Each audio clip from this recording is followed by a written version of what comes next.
Welcome back, ladies and gents, to Muscle Intelligence Podcast Q&A edition with Ashleigh VanHouten. Ash, what's going down? Not much. I'm happy. The sun is shining. I have lots of questions to ask you. I'm excited to get going today.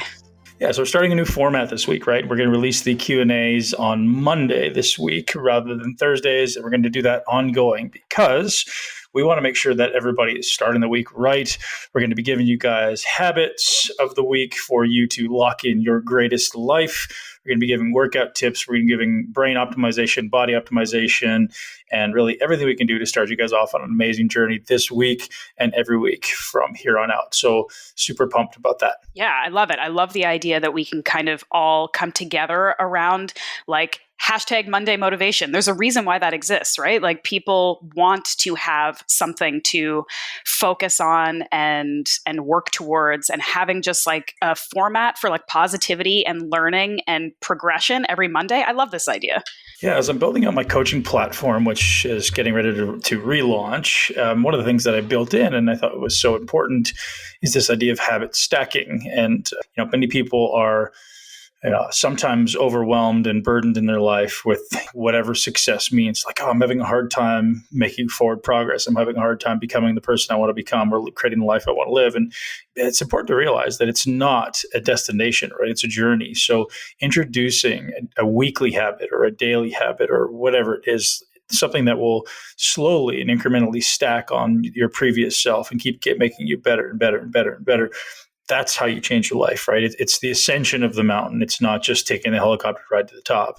And that's kind of what this is about. So, I created a 30-day habit doc that I'll be giving away to everybody who wants it. So literally one habit a day for 30 days. You could choose to do this however you like, right? I just happen to put 30 in a calendar so you guys could try something new every day, or do 1 week, right? I really believe it takes time for these habits to stick, especially the harder ones. So do one every 30 days, do one every 7 days, whatever happens to work for you, but you got to lock it in and make sure it's a high impact habit for you. And one thing, I'll tell you some of the simple ones that I've done, and I'd love to hear yours as well, like this simple act of drinking 1 liter of water as soon as I wake up, this simple act of flossing my teeth as soon as I wake up, right? And usually flossing the teeth comes first.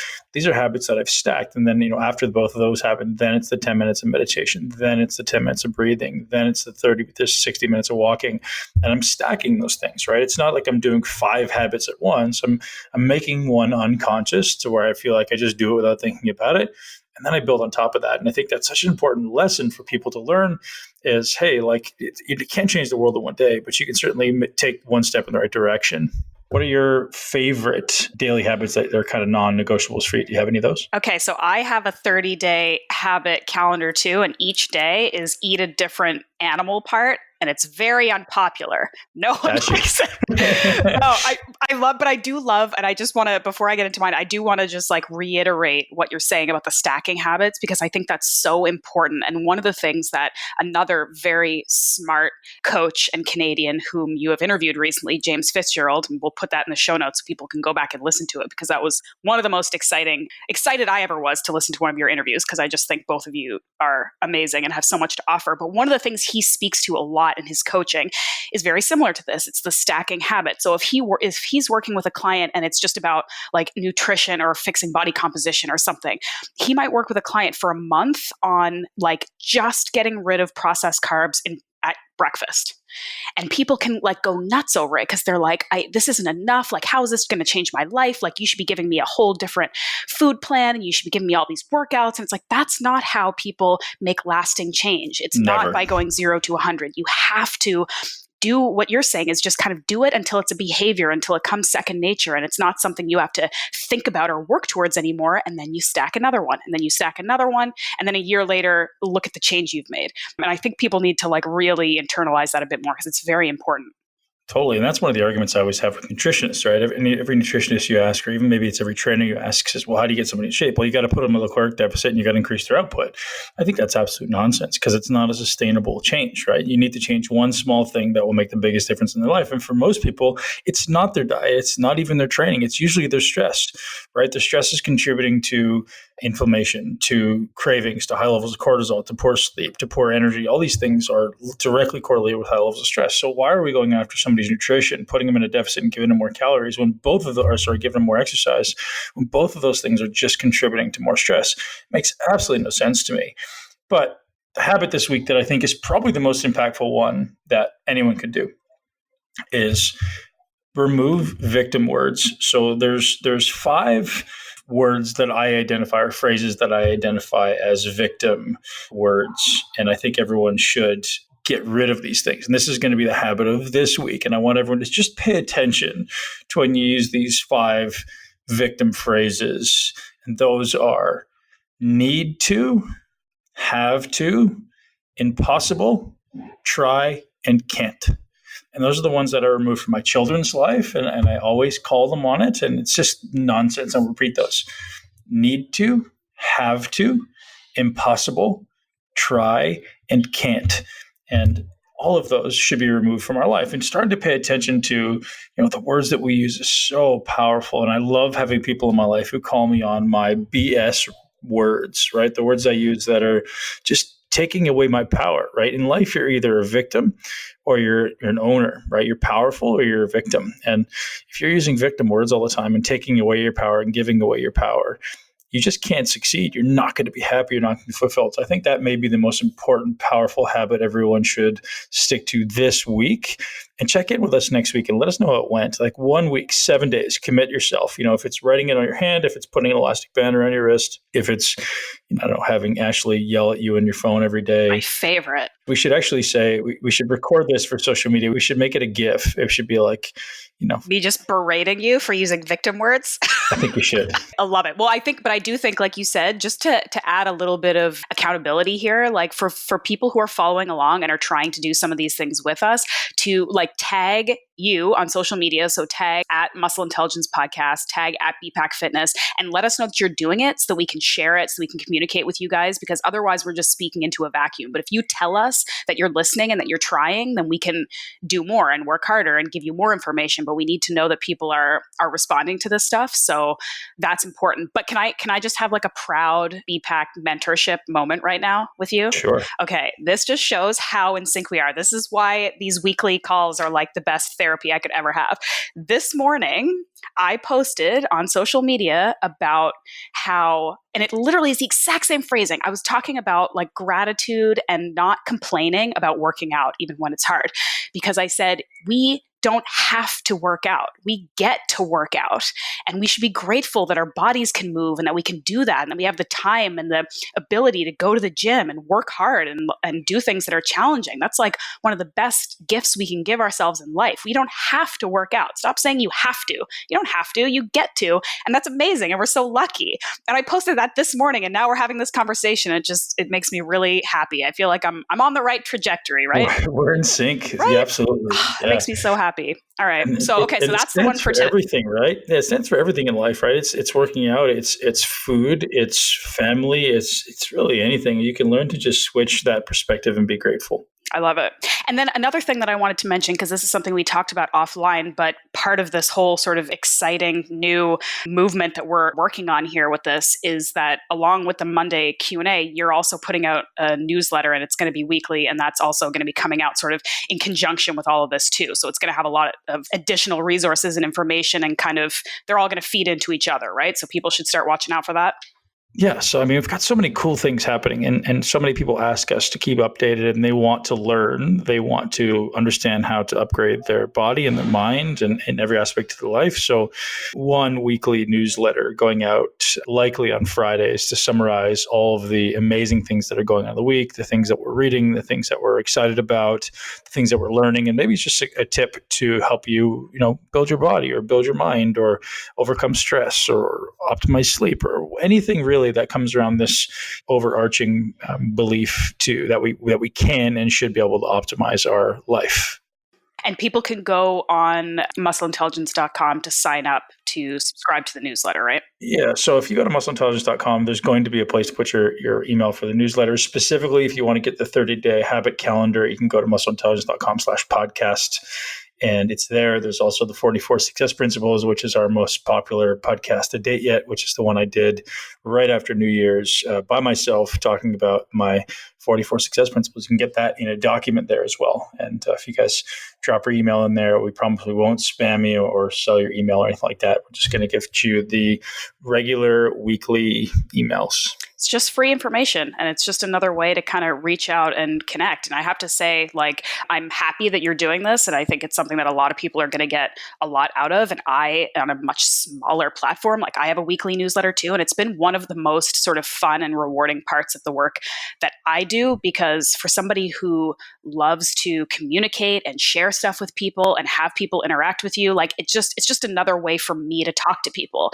And gotten a lot of value out of it. I hope that the people who are getting the newsletter too get a lot of value out of it. I think they do, but I really appreciate that you're kind of willing to take that extra step for people. Well, so what we'll do with yours, Ash, is we'll link to yours through mine. So if anyone who signs in through the Muscle Intelligence one, will be able to link through yours. At the bottom of the email, we'll make sure yours is linked in every week so people can connect with you as well. Sweet. It's basically the same, just a little bit less meditation, a little bit more beef liver, really. That's all it is. It's the same thing. All right, sweet. Okay, so I have some questions I want to ask you now that actually kind of relate to some of this like habit stacking thing. And the first one is sort of a selfish question, because you mentioned this a little bit about the like one of the easy, I guess, quote unquote, easy sort of steps you could take is this like drinking water first thing. And drinking water is like the hardest. I have overcome so many bad habits and built so many good ones, and I still cannot drink enough water in the day. Like, what is wrong with me? That's my question, Ben. What's wrong with me? Honestly, it's just a habit, like anything, right? It's really hard to get used to putting more water in your belly than you want to. And now here's the thing, right? Like I noticed this habit being extremely beneficial for performance. But as I've told you, I think in recent Q&As, there's people out there who are telling you not to drink water because deuterium is actually potentially way too negative for your health. So if you're not drinking a lot of water, I wouldn't stress about it. But where it starts to become an issue is if you're an athlete or if you're performing, if you're creating a tremendous amount of oxidative stress in your body, then I believe you need a lot more water to kind of begin to flush these things out. It's the idea of improving your ability to excrete, right? You basically have three mechanisms of excretion. You have sweat and urine and stool. And anytime you're burdening your body with a high amount of, whether it be stress or toxins or inflammation, anything like that, you need to increase your excretion, right? The amount of excretion has to hopefully exceed the intake of toxins. So if you're consuming a high amount of toxins, whether it be through diet or through the air or increasing the amount of oxidative stress in your body from exercise, well, then we need to increase our body's ability to excrete. So it's sweating, getting in the sauna. It's making sure we're increasing the water, so we're urinating. It's increasing fiber, potentially, through whether it be vegetables or supplement to increase excretion through stool. Mm-hmm. Okay. All right. I got to work on it because I feel like I'm good, as gross as the sentence is, I feel like I'm good at excreting the water, but taking it in isn't so good. Like I've got my own sauna. I love to sweat. I love to run around and get all the toxins out, but it's getting the water in so that process happens more smoothly that I have a harder time with. Because I'm like, I'd rather drink coffee, I'd rather drink like sparkling water. I know that's not ideal, but all right, well, I'm going to add that to my calendar, my personal calendar. And that's why I do it in batches, right? So I'll do a liter to a liter and a half as soon as I wake up. When you're hungry, most people are like, oh, I don't want to eat food or maybe you're really hungry. Well, that's a good time to have it because your belly's empty. And I'll also do a liter and a half, sometimes to 2 liters during my workout, because that's another time where like water is extremely important. So I usually have about 500 mils before I train and then a liter and a half to 2 liters during a workout. Just because you're increasing so much oxidative stress, and water itself is the best way to get a pump, right? If you don't have enough water, you're going to have an issue. You may add some sodium in there as well, but those 2 times in and of themselves is great. And then oftentimes, to be honest, I'll have a lot of water before bed, not because it's a particularly good idea, just because it tends to be when I'm hungry and I don't like to eat too late at night. So I have, another liter and a half to 2 liters there, and I'm kind of good, right? I don't need to drink a lot in between. Okay. All right. Speaking of drinking liquid and possible stress to your body, there's a question on social media about your thoughts on coffee and gut health. And I know you've talked a bit before, you're not like a coffee diehard. You like it, you drink it sometimes, but what are your thoughts in terms of like, people are always talking about like the potential benefits, the antioxidants and the performance benefits, but then there's like the stress and cortisol raising parts of it. Like, what are your thoughts on that in general? Well, I don't think coffee, as far as I know, has any negative effects on the gut itself. Where it does have negative effect is increasing sympathetic arousal. So if you're someone who's highly sympathetic, now, again, I've talked about this a million times, but yet I still hear people saying, hey, Ben, you're using words I don't know what you're talking about. So sympathetic is the autonomic nervous system, and you have a sympathetic and a parasympathetic branch. Sympathetic, think stress, S, stress. Parasympathetic is rest and digest. So if you're constantly stimulating your body with more stress, which is very, very typical in our society, you're going to have more of a sympathetic arousal than you do a parasympathetic arousal. And that's correlated with high amounts of cortisol, high amounts of muscular tension, low amounts of oxygen, brain fog, high inflammation, all these negative things that come with stress. So if you're someone who's chronically stressed to begin with, and having more coffee will absolutely start to disrupt digestion. So the one thing I didn't allude to there is the sympathetic nervous system is called your fight or flight nervous system, and it shuts down digestion, right? It literally slows stomach emptying so that it can shunt more blood to the limbs for fight or flee, right? To fight or flee. So to fight or run away. So your digestion basically stops when you're at a high amount of sympathetic arousal. And that happens oftentimes when there's food in there. These things tend to sit in there for long periods of time. Bacteria can become overgrown, and the gut can start to become leaky. So that's the only scenario where I could see coffee contributing in some negative way to gut health. Can I just interject for 1 second, though, really quick? What about the fact that coffee for most people is basically like, there's a laxative effect, right? Like a lot of people like drink coffee in the morning so they can go have their like morning poop before they go about their day. So how is that not affecting your gut in some way if it's like pushing stuff through immediately? Not to say that's a bad thing, but like it's got to be doing something in there, right? Yeah, that's just an effect in your autonomic nervous system again, I think, right? So it's just in some way, again, I haven't even thought that through, but for the next time we do a podcast, I'll go take a look at why that happens. But for sure, like certainly going to increase motility maybe immediately. So, what happens when people become really stressed? Like if I put a gun to your head, what happens to your bowel control? So it's a huge amount of sympathetic stress. Your body goes, I'm going to let everything go. So it's kind of a similar response, I think. So there's one more thing where I think coffee can be really negative to gut health. It's one of the most widely sprayed crops in the world, right? So tons of pesticides and really low quality coffee that's really highly roasted. So, okay, those two things together are going to cause inflammatory disaster in your GI tract. So making sure the quality of your coffee is good. Sorry, Dunkin' Donuts. Sorry, Starbucks. You're out, Ash. Yeah, I was going to say, you're going to get super mad at me if you ever see me drinking like a McDonald's iced coffee, aren't you? It tastes better than Starbucks. I'm just going to throw it out there if we're talking about shitty coffee. Anyway, sorry. So I'm very much a coffee snob to where I usually won't drink coffee unless it's organic.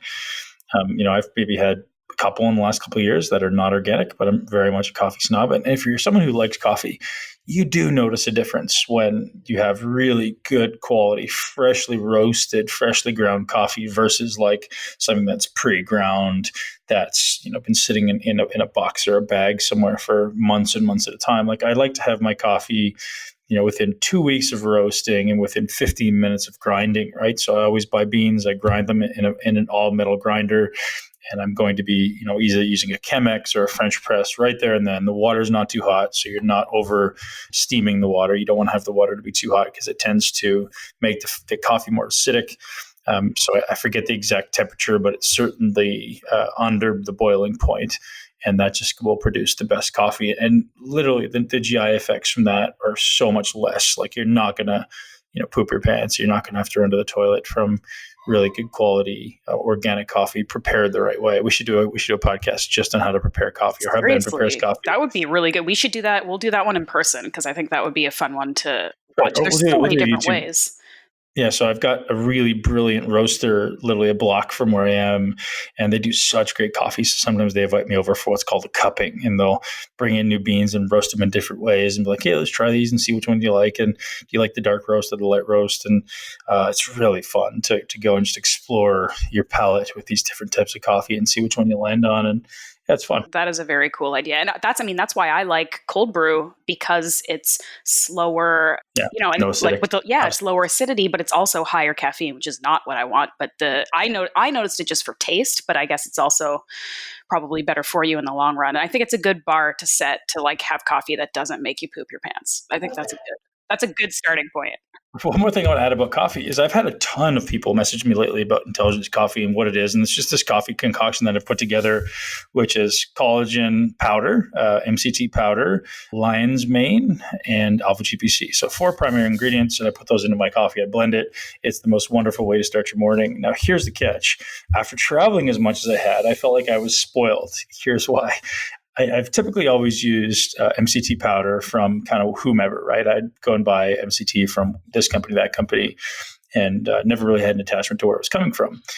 Sometimes I'd use Dave Asprey's Brain Octane, and that's great, except I find that putting an oil into a coffee is very different. It's a very different experience. So the coffee ends up being oily, whereas if you put a powder in, it's almost like more of a creamy experience.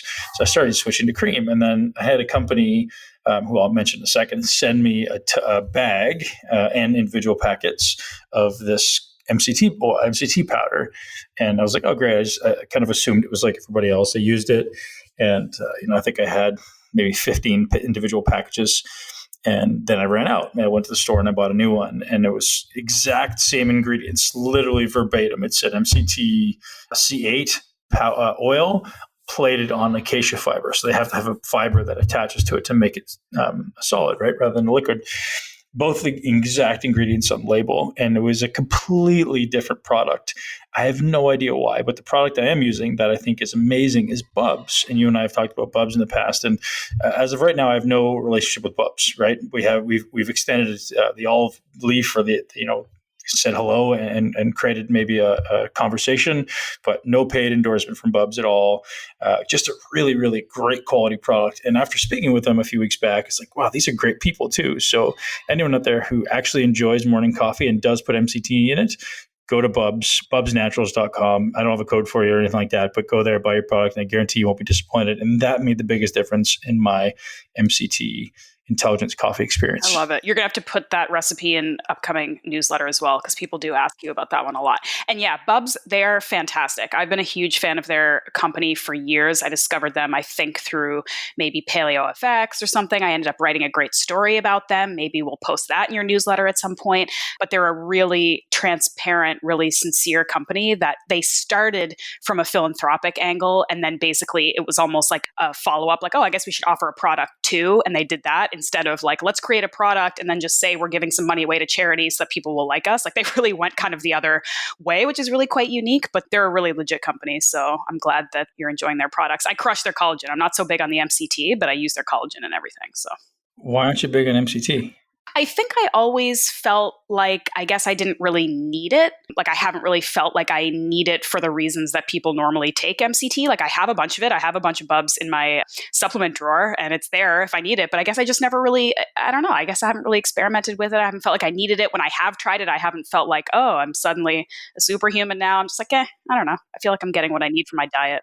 Yeah, for sure. I mean, it's certainly brain fuel for me, but it's also a better coffee experience than having to add milk or cream or almond milk, right? And that's kind of the best substitute for most people out there. Yeah, that's a fair point. Maybe I'll start trying MCT instead of cream, but I do like the cream in my coffee. So maybe I'll add that to my 30-day calendar too. Is like, get rid of the cream, try some MCT, see what happens.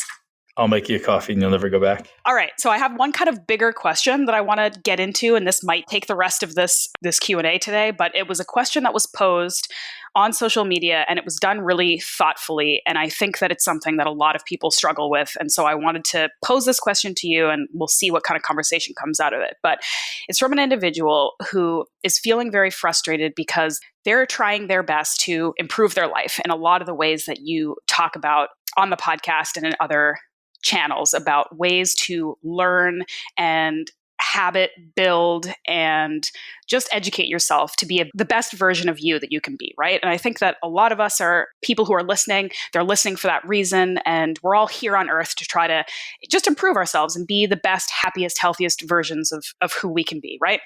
But this person was frustrated because they found that some of the people in their immediate group, and this could be family and this could also be friends, were not in the same place, which is okay. But in some ways, it was sort of actively dragging them down, or maybe frustrating them, or maybe upsetting them.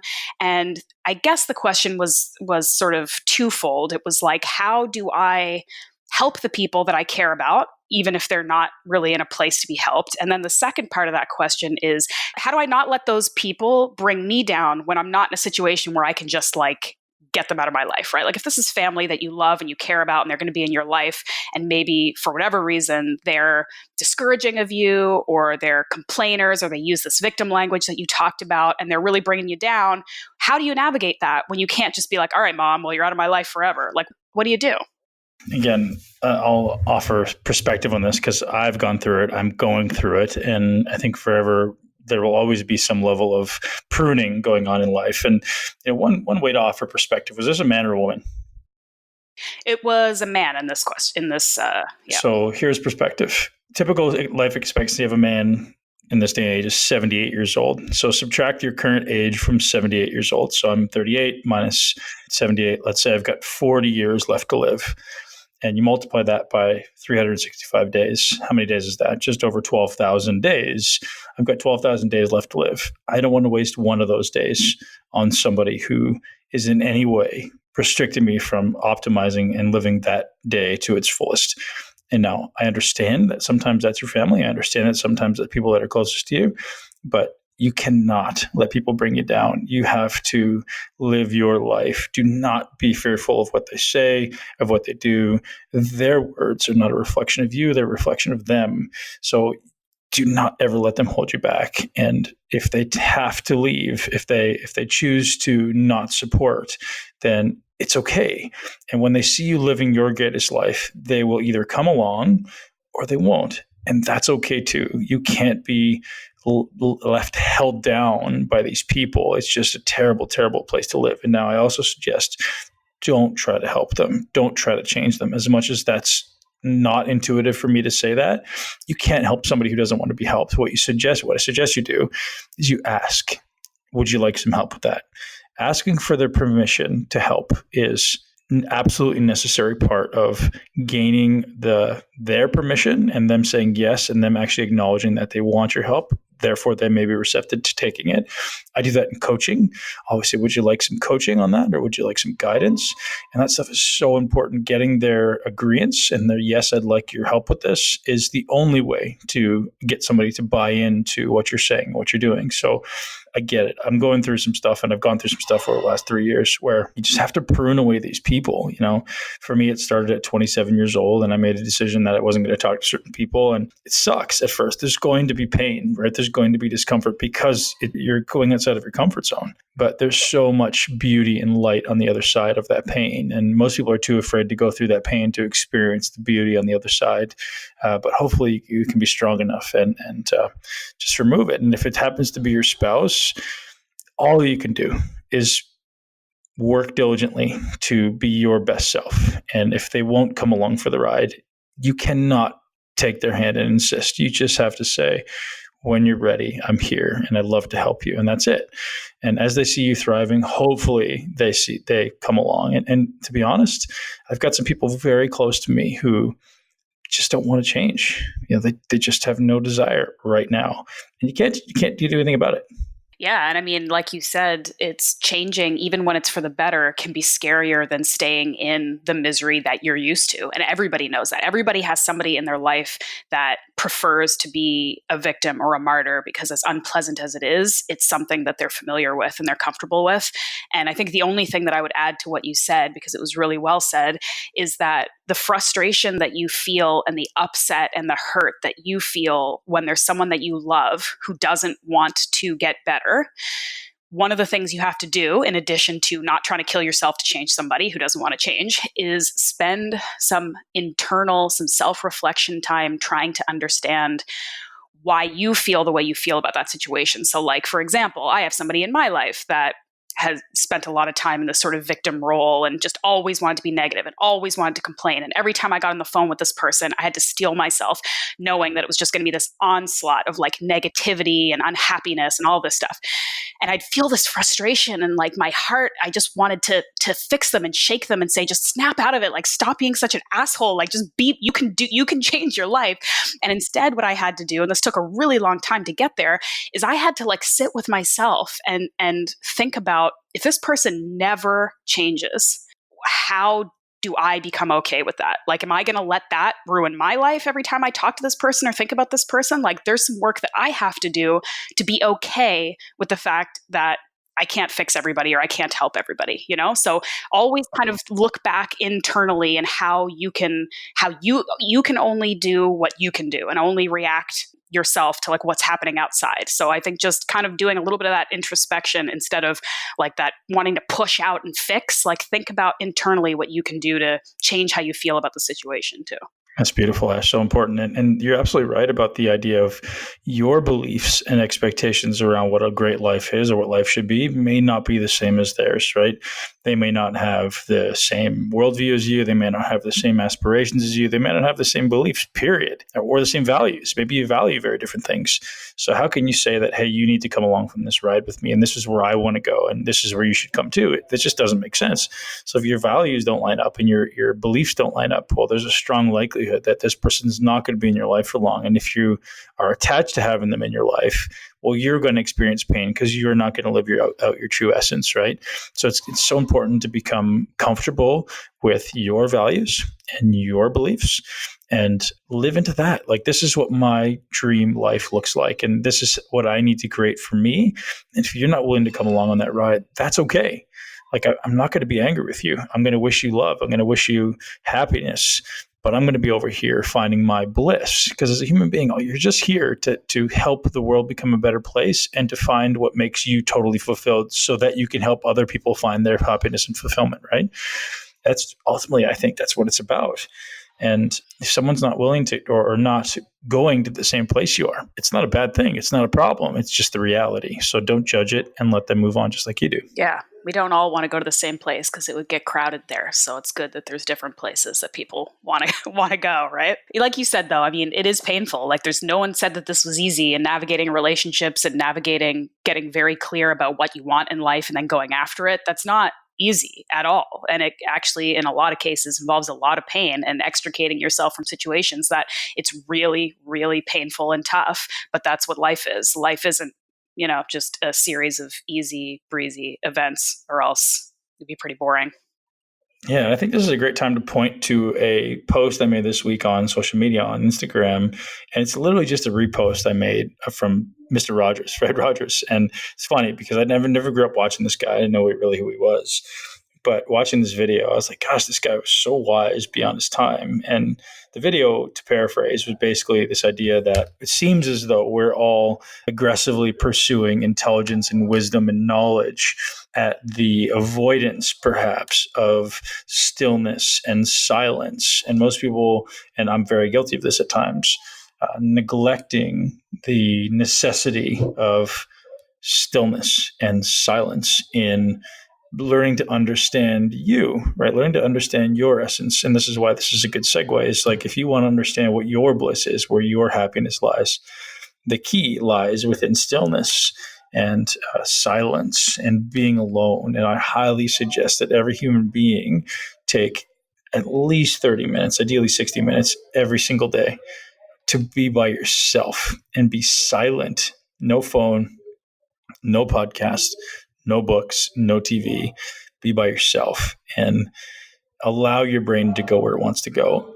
And at first, it may be painful. At first, you're going to have monkey mind or squirrel brain, right? But eventually, you get to the point where you'll start to uncover these realizations and awarenesses around who you are and what you want, what makes you happy and what doesn't make you happy. Because within that silence, you'll see your fears, you'll see your anxieties, and you'll go, oh, that's something I need to get rid of. That's something I need to deal with. And they'll start all coming to the surface. And eventually, once you've dealt with all those fears and anxieties and inadequacies, on the other side of those is where your bliss and your joy and your fulfillment lies, right? So face those fears, face those anxieties that come up in silence, because without facing them, they will never go away. It's like sweeping them under the carpet, right? As Jordan Peterson says, if you sweep these little things under the carpet, eventually they're not so little, and that's important. So grateful for these conversations, Ben. Seriously, as you're talking, I swear my rabbit heart is just calming as you're talking. I'm like, everything's going to be okay. Okay, I feel better about things. It makes me so happy. I'm so glad we get to have these conversations every week. Likewise, Ash. Thank you. Have you seen the recent documentary about Mr. Rogers? I think it came out last year. I have not, Yeah, you don't watch but a I lot of will. TV or I don't movies, want because that's a good one. no, That's I a don't. one you'd want to watch. I actually saw it in theaters. There's like this little one of those, what are they called? Like the theaters that only plays like independent films. And I went and watched this, and it's incredible. Like the guy is really a unique, singular human being, as you alluded to. And I think it's one you'd want to check out. You should put that on your list.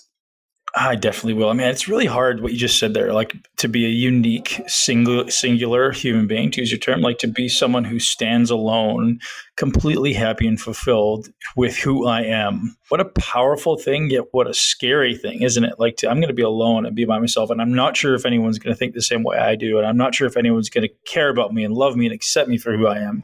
But I'm going Absolutely. to be absolutely fulfilled, and I'm going to give other people permission to do the same. But what a scary place potentially to be, but I bet it's so fulfilling when you finally find it and find that there are people who will love you and accept you for that. Isn't it funny though how we all sort of have that fear and we feel alone in that fear when everyone literally has that same fear? Like if I was really truly myself, would anybody still like me? Like would I be okay? Would I still have friends and people who love me? Like we all think that. And we feel so alone in it even though we're all in the same place thinking the same thing. It's crazy. Yeah, I think it's born into our nature, right? And as you have to be accepted into the tribe, otherwise you would die. So I think it's born into our unconscious minds. It's intense. Okay. Well, luckily we've got the muscle intelligence tribe that we're all kind of, at least in general terms, we're sort of all on the same trajectory in terms of what we're trying to learn and do and get better at within ourselves. So we've got this community, right? And people can say what they think and what they feel, and we can talk about it. Maybe you and I will make fun of each other a little bit, but it's always lighthearted, generally online, right? Yes, Okay. of course. And yeah, I mean, silly, of course.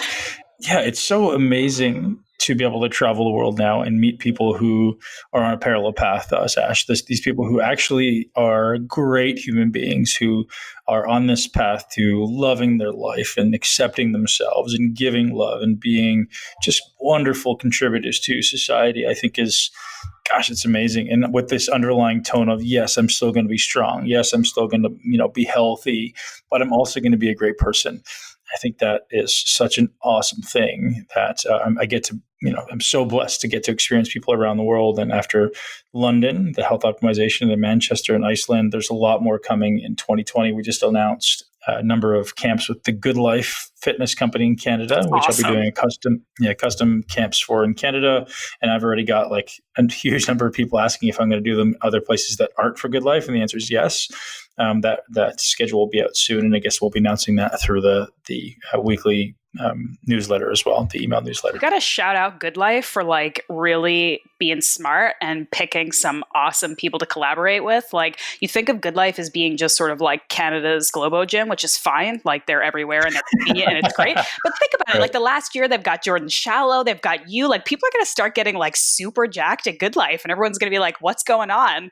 And it's because you guys are doing stuff with them now. Totally. I love the fact that they're stepping up, right? Like they're trying to separate themselves because there is a ton of noise there, right? There's a ton of companies just like, hey, we're all the big box and we're all great and everybody's the best trainer.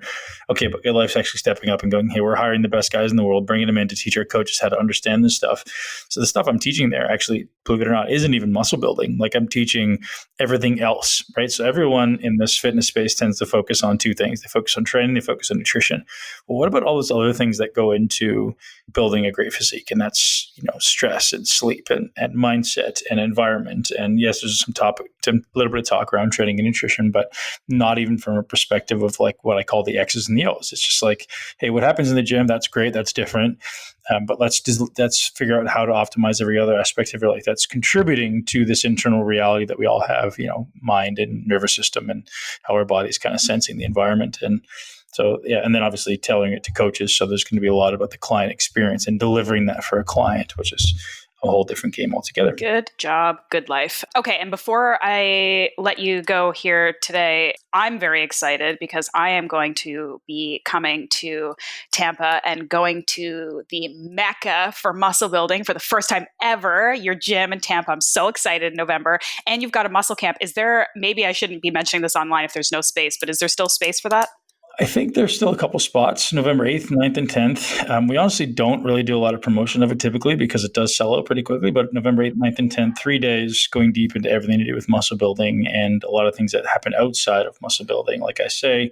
And it's just kind of a cool experience to connect with this tribe of amazing human beings in a badass gym and working really, really hard for 3 days.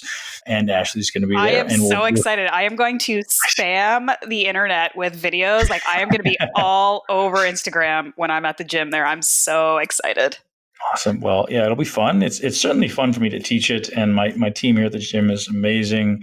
So it's usually just a great weekend. And the objective, and this sounds a bit cliche and taboo, but the objective is like a life-changing experience for everybody. And like I say, very cliche, but because we keep the group so small, I'm going to get into your life in some way and understand what that one or two things are that will really shift your life or shift your body composition or shift your stress or whatever. I'm going to ask questions, and it may be private, it may be in the group, but I'm going to dig in and be like, hey, that's your blind spot. Go fix that. And if you fix that, everything else starts to fall into place.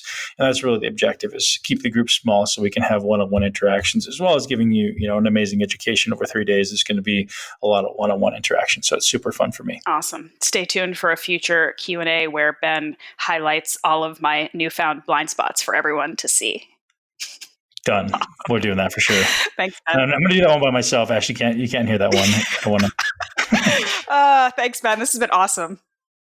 Thanks, Ash. Appreciate you. Anyone that we want to shout out to today? Well, you shouted out Bubs, which is awesome. And I think that's it. I mean, I think we're good for today. I think that we've given enough love today. It's a lot. Well, I'd like to shout out the Muscle Maven because she's badass. And we get more positive feedback on you being on the podcast than we do getting on me being on the podcast. So no big I think deal. There's something going on here. Ash. I'm not so sure. I might be out of a job here. I'm starting a campaign. When I get like 2 more inches to my quads, I think I'm going to try to take over, but I'm working on it. So give me a few months. All right, Ash, thank you so much. I appreciate you very much and look forward to chatting again soon as always. Everybody have a happy Monday.